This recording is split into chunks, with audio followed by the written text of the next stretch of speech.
बिस्मिल्लाहिर्रहमानिर्रहीम। आज हम आपको मूंग की भुनी हुई दाल बनाना सिखा रहे हैं। उसके लिए एक दरमियानी छोटी प्याज लेंगे और 2 चमचे घी, उसको हल्का ब्राउन कर लेंगे। जब वो प्याज घी में हल्की ब्राउन हो जाए तो फिर उसमें हम ये मसाले डालेंगे। मसाले क्या क्या हैं?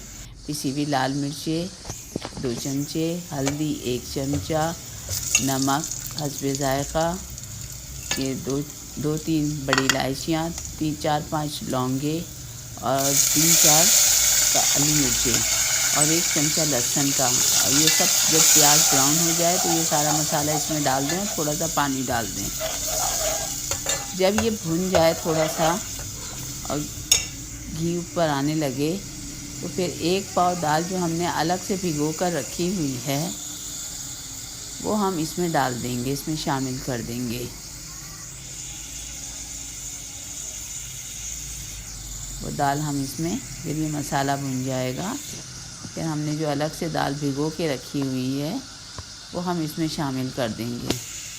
मूंग की दाल में ज़्यादा पानी नहीं डालते, नहीं तो फिर वो अलग अलग नहीं बनती है। उसमें थोड़ा सा पानी शामिल करते हैं। अब ये मसाला भुन गया हमारा। अब इसके अंदर हम मूंग की दाल शामिल कर देंगे। आप देख रहे हैं घी ऊपर आ गया है। हाँ, अब ये दाल इसमें शामिल कर देंगे हम।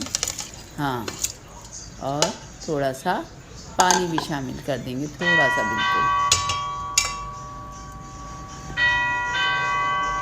जब इसमें बॉयल आ जाए और ये आ गया बॉयल, फिर आपने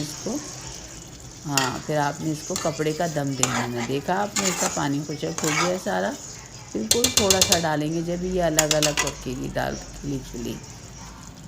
अब इसके अंदर हम इसको कपड़े का दम दे देंगे। 5 से 10 मिनट की बात है। उसके बाद